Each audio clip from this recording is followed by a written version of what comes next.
"Colin, you're not invited anymore." That was it. 5 words, no apology, no warning, just silence wrapped in a sentence that folded my entire chest inward. The message blinked on my screen, the notification still bold. I sat frozen in my tiny Portland studio, my legs tucked under me on the second-hand couch I'd bought from a moving sale. Outside, rain pressed against the window in sheets, sirens howling in the distance. Inside, I stared at the message like it was a foreign language. A single blinking cursor blinked back from my unfinished to-do list. I had been finalizing headcount confirmations, double-checking the cake delivery, reviewing the seating chart she'd asked me to color code. 8 months of my life, and $12,248.43 to be exact. I know because I tracked every penny, not because I expected anything back. At least that's what I told myself. I just wanted to be useful, included, needed. Maris had hugged me at Christmas and said, "You're my sister. I want you by my side." For a second, I believed it. I hadn't been by anyone's side in years. Not since Mom married Reed and started calling us one big blended family like it was a charm spell to fix the quiet distance that always hung in their home. But when Maris got engaged, something shifted. She looped me in. I made spreadsheets, booked vendors, paid deposits when her budget mysteriously stopped stretching, flowers, photographer, rehearsal dinner, live musicians for the ceremony. Jess, my coworker, asked me once over burrito bowls, "Why are you bankrolling someone who didn't even come to your birthday last year?" I'd laughed, "Because she's family." I should have known better. I picked up my phone, scrolled back up to the message, tapped her name, typed, "What do you mean? Not invited 3 dots." Then nothing. Outside, the rain kept falling. Inside, the cursor kept blinking. I reached over and shut my laptop. I stood up and went to the bookshelf where the rose gold binder sat neatly labeled Maris and Eli Wedding Planning. My fingers rested on the spine. Then I pulled it down and opened to the first page. It started on Christmas Eve. Maris handed me a wrapped box, long and flat. I thought it was one of those luxury scarves she always got from Reed's assistant, but when I opened it, I found a white wooden hanger with Maid of Honor scripted in gold wire. "You're serious?" I asked, blinking. She threw her arms around me. "Of course. You're my sister." Technically, we were half-sisters, but that was the first time she'd said it like it wasn't a technicality. I drove home that night with the hanger on the passenger seat like it might shatter. For the first time in years, I didn't feel like an outsider looking in. I felt chosen. The next day, I bought a rose gold binder. It had dividers for vendor contacts, payment logs, seating charts, everything. I labeled it Maris and Eli Wedding Planning and slid her engagement photo into the front pocket. It started small. A spreadsheet here, a reminder email there. Then she asked if I could help with vendor quotes. Then coordinate fittings. Then be at every cake tasting. It wasn't just help. I was running the whole thing. Every Saturday, I drove 2 hours from Portland to their suburb outside Salem. I skipped weekend trips, canceled plans, took Zoom calls from my car so I wouldn't miss Maris's dress appointment. The bills piled up fast. When the florist's upgraded arrangement bumped the price by $1, $200, I covered it. Just for now, I told myself. When Eli's parents bailed on covering the rehearsal dinner, I put it on my credit card. "Wait, you're paying for this?" Jess asked one afternoon at work, eyes wide over her coffee lid. "Not all of it," I mumbled. "Just the things they couldn't afford." Jess raised an eyebrow. "You're buying love. That's expensive." But it wasn't about love. Not really. It was about being needed.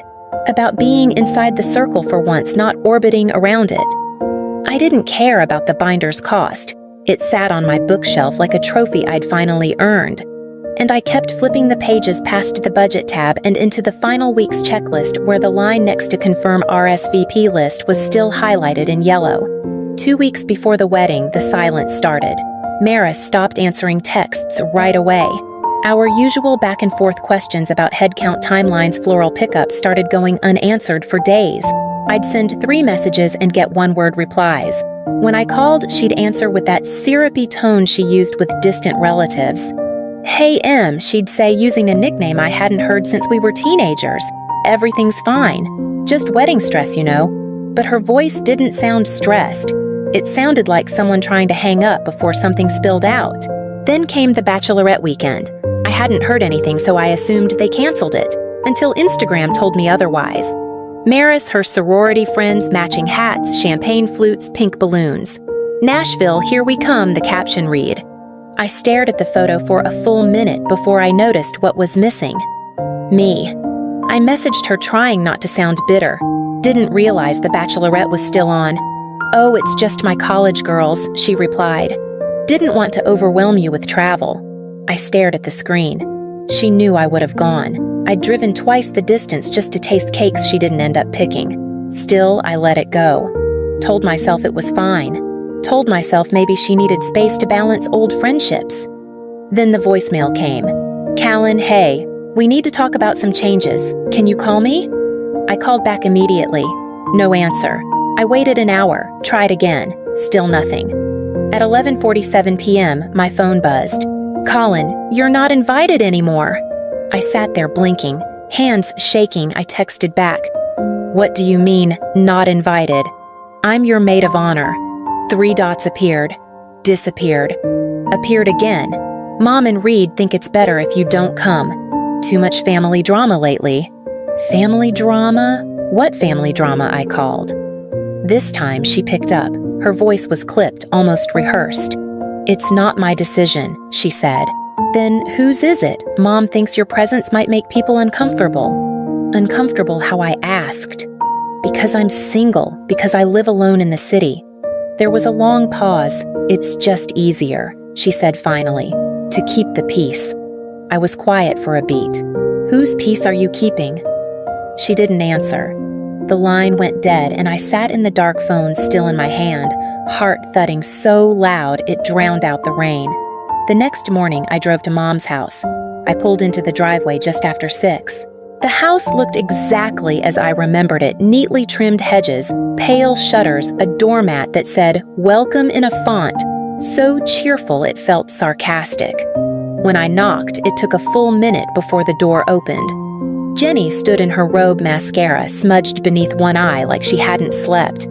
Her face shifted from surprise to something else, guilt maybe, or dread. "Callan, what are you doing here so early?" I didn't wait to be asked in.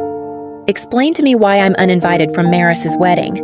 She stepped back wordlessly and I followed her into the kitchen.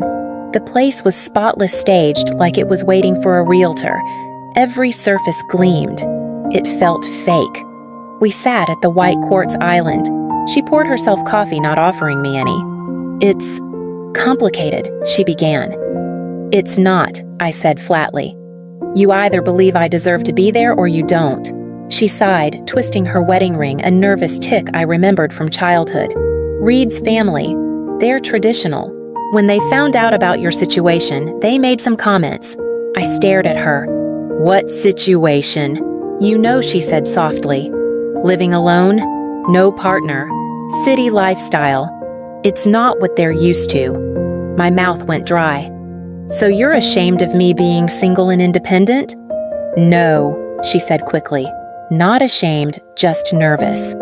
There's already been tension with Eli's parents, and Maris was afraid that I held up a hand. Afraid I'd ruin the optics, embarrass her somehow." She looked down at her mug. "It's just for the wedding, to keep things smooth. Afterward, you expect me to come back like nothing happened." "No," she whispered. "I just hoped you'd understand." I stood up. The room was so quiet, I could hear the hum of the fridge. "I do understand," I said, perfectly. Her eyes welled, but she didn't speak. "Where is she?" I asked. "She's with Reed, at the office, finalizing caterer stuff." I didn't believe her. Maris never handled vendors. That had always been me. I left without another word and drove downtown Binder in the passenger seat like a witness. And sure enough, her car was already parked outside. I found them in the conference room, all gathered around a long table covered in printouts and color-coded markers. My seating chart. Maris looked up first, her expression caught between panic and guilt. "Callan." "What is this?" I asked, walking straight to the table. "You're finalizing the seating chart without me." Reed didn't flinch. "We're trying to move forward with the event given the recent shift." You mean the part where I was erased? I shot back. Eli stood beside Maris, eyes flicking from me to her and back again. He didn't look surprised, just tired. I pulled the rose gold binder from my bag and dropped it on the table. 8 months, dozens of weekends, over $12,000. And now I'm an inconvenience. Reed leaned back in his chair. Colin, no one asked you to spend that money. You chose to. Maris's eyes widened like she hadn't expected him to say it so plainly. They weren't gifts, I said. They were contributions, commitments. You asked me to be part of this. That doesn't mean you own it, Reed said calmly. This is about what's best for the family. Whose family, I asked, because it sure as hell isn't mine anymore. Eli cleared his throat. For what it's worth, he said softly. This wasn't my idea. I told Maris this wasn't right. Maris said nothing. I looked at her, really looked. She couldn't meet my eyes. That was when it clicked. I wasn't just excluded. I'd been used. Not as a sister, not as a bridesmaid, but as a placeholder. They didn't want my presence. They wanted my silence, my skills, my wallet. And now that I'd served my purpose, they were replacing me with nothing but cold formality. I picked up the binder and walked out. I had one more stop to make. The venue smelled like eucalyptus and lemon polish when I walked in. Patricia, the manager, greeted me with a bright smile that dimmed the moment she saw my face. Callan, perfect timing. I was just about to call. I need to cancel everything under my name, I said. She blinked. I'm sorry, I set the rose gold binder on the counter, flipped it open to the first tab. Photographer contract signed by me, deposit paid with my card. Floral arrangements upgrade requested through me, invoice emailed to my address. Ceremony musicians, my booking, my deposit. The rehearsal dinner venue that was $3,000 straight from my savings. Patricia looked stunned. The wedding's in 6 days, she said softly. I know. We moved to her office. She pulled out a thick folder and we sat side by side, flipping through every contract, highlighting every booking with my name on it. Some deposits were non-refundable.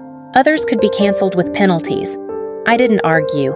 I just pointed, signed, moved on. By the time we were done, nearly half the wedding had vanished. The bride, Patricia, started.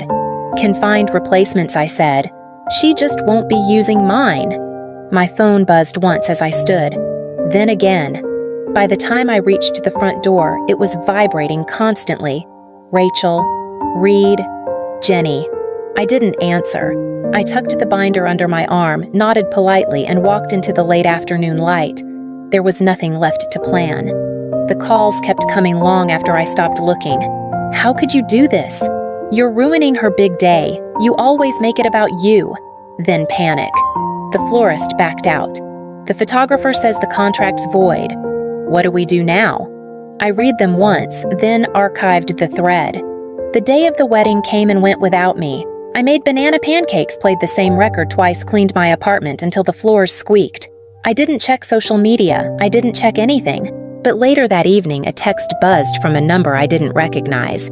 It was Janet, my mom's old friend, the one who always called me sweet girl and slipped me extra pie on holidays. Thought you might want to see these. I'm sorry.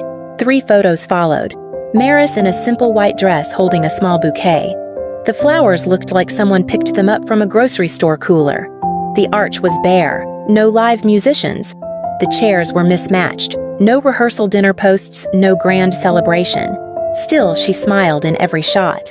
But in the last photo where Eli was looking at her, Maris was looking somewhere else, over his shoulder. Her smile was fixed, her eyes searching. Like maybe she finally noticed what was missing.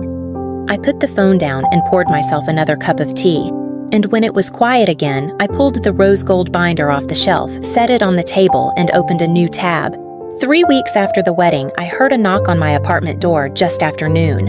When I looked through the peephole, it was her, Jenny. She held a paper bag in one hand and a tired look in the other.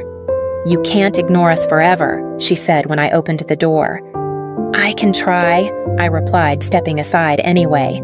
She walked in slowly, taking in the mismatched furniture, the thrifted rug, the stack of client folders on the coffee table. Her eyes landed briefly on the rose gold binder before she sat down. I brought lemon muffins. Your favorite, right? I didn't answer. She sighed and set the bag down. I made a mistake. I waited. A few, actually. Big ones. Still, I said nothing. I should have stood up for you. Told Reed that if he couldn't accept you, then maybe he couldn't accept me either. But you didn't. She nodded. I didn't. I was scared of conflict, of starting over again. I thought, if I kept the peace, everything would stay intact. At whose expense, I asked. She looked down. Yours? Silence filled the space between us, the sound of the fridge kicking on the faint traffic below the window. We're in counseling, she added after a moment. Reed and I, trying to repair what's broken. I crossed my arms. What about Maris? Jenny hesitated. She's dealing with guilt. She knows she hurt you, but she's not ready to apologize. My jaw tightened. She asks about you sometimes, she added. Wants to know if you're okay. I didn't know what to do with that. So I stood up, walked to the kitchen, poured 2 mugs of tea, and handed her one. We sat quietly sipping, not pretending everything was fine. It wasn't perfect, but it was real. And it was the first time in years she saw me as more than something to explain away. Spring came early that year. I moved into a new apartment, still modest, but bigger. 2 windows instead of 1, and in the morning, the light spilled across my kitchen table like it had something to prove. My freelance business had picked up. Clients started referring other clients. Projects grew. For the first time, I wasn't chasing invoices or apologizing for my rates. I was booked. The rose gold binder still sat on the shelf, but now it held client proposals, branding timelines, and launch strategies. I'd replaced seating charts with marketing plans, RSVP trackers with revenue goals. It was still organized by color, still mine. I started seeing someone too, a photographer named Lane. Quiet, sharp-eyed kind in the way that doesn't ask for attention. He never asked about my family, but when I told him, he listened like it mattered. When I mentioned the wedding, he didn't offer cliches, just squeezed my hand and said, "Their loss." Mom and I had coffee once a month. Neutral ground, a bookstore cafe halfway between us. No Reed, no Maris. Just us talking about work weather books we never actually read. It wasn't forgiveness, not yet. But it was something, and it no longer felt like I was proving I deserved to be there. I was just there, growing, blooming anyway. The way some flowers do even in soil that tried not to hold them. The night of the ceremony, I wore a deep green dress and carried nothing but a small clutch and my name. No weight, no binder. When they called me up, I walked onto the stage, steady and quiet. The applause felt real, not out of obligation, not because someone needed a favor, but because I'd earned it. As I reached the podium, I glanced across the crowd. That's when I saw her. Back row, simple black dress, no flashy jewelry, no entourage. Maris. Our eyes met for half a second. She didn't smile. She just watched, like someone who wasn't sure if they were supposed to be there. I turned back to the microphone and gave my speech, short, sincere, and mine. Afterward, I moved through the reception, accepting congratulations, clinking glasses, laughing with people who had met me through my work, not my family. My phone buzzed once in my hand. You deserved this. I looked at it for a long moment. Then I deleted the message. No reply. No drama. No need. I slid the phone into my bag and turned back to the conversation, someone already asking about my next project. And I smiled, not for who was watching, but for who was finally free. I placed the binder on the shelf beside old sketchbooks and photo albums. Not out of anger, not to forget, just to say that part of me is finished. It used to hold every detail of someone else's dream. Now it holds a quiet reminder of how far I went to be chosen and how much further I've come since choosing myself. They never sent the invitation, but they gave me something better. They gave me back my voice, my time, my peace. They gave me the space to become someone who no longer begs for belonging because I built a life I fit into all on my own. I sat at my desk, the late afternoon sun streaking across the wood, and unwrapped a new set of stationery. Clean pages, soft weight. The first sheet would hold a client proposal. The second, a handwritten note to someone who saw me before I had to prove it. There would be no save the dates, no place cards, no RSVP trackers. just stories worth writing, and the steady growing sense that I didn't miss the celebration I had simply moved it somewhere they could no longer touch.